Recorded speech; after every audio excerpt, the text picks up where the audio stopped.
Good evening from East Texas. This is Brett, and welcome to my backyard. I'll give you all a little view this afternoon of part of my backyard.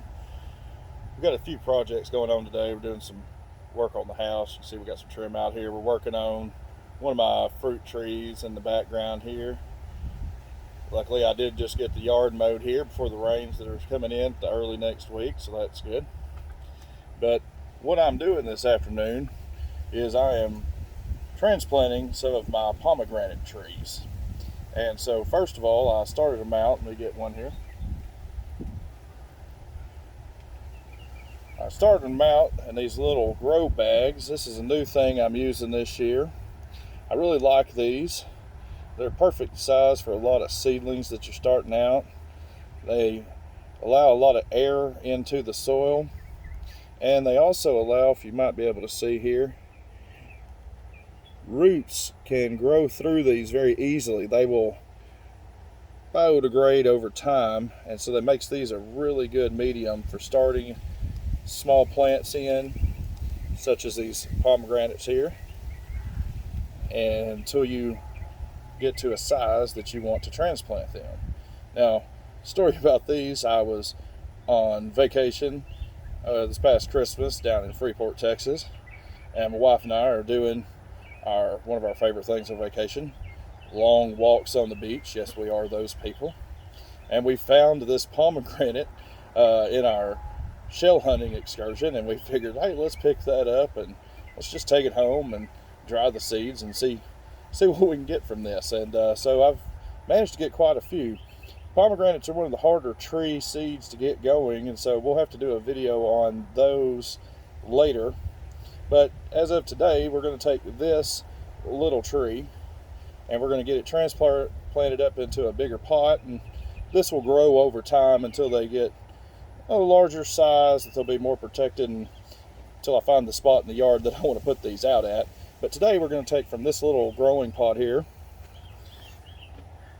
and just transplant them into a little bigger pot, give it a little more room to grow here. And so I'm going to start off with some of my garden soil, give it a little base here, put it into.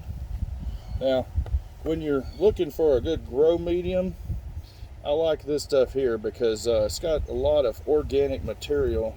I don't know if you can see that, little pieces of wood and stuff breaking down. That's good nutrients in the soil that's going to help these roots and everything suck up some nutrition for this little tree here. And so we want to get a good solid base. We want to set it in. And an important thing when you're planting your trees, as opposed to the tomatoes I showed you in a previous video, a lot of your vegetables, tomatoes especially, you can bury a lot of the stalk to give it a lot more base, a lot more solid planting. Let it get a little bigger, more root structure. Trees, when they get planted, they like to stay at a good even kill there as far as ground level. So when we put them in, we want to make sure that we want to fill the soil up to that level and not get it buried down, because that could cause root rot up onto the structure of the tree itself here. So real easy. We're just going to add in a little soil here. Make sure it's good and packed down. This will help when we go to water it later. Make sure it's got a good solid base. And then when we water, we want to, especially the first time watering, we'll make sure we give it a good soaking to get all those little air pockets out. It's very important. Oh, don't want to damage that little tree there.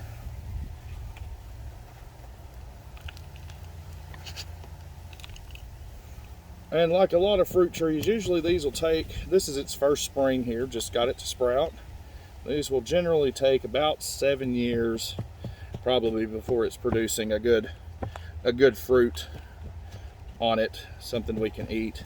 That's why a lot of people use, when they go to the plant nurseries and stuff, you buy a fruit tree that was grafted onto an existing stalk.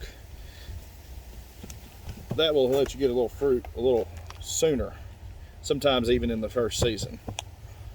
But there we go, we got it planted. Just that simple. Notice how we kept the same level here. You can see a little bit of that bag hanging out here. Like I said, that'll degrade over time. And we're going to give it a good watering. And I've probably got about 100 of these to do. So y'all have a good evening, like I said, from East Texas and Brett's backyard. We'll talk to y'all later.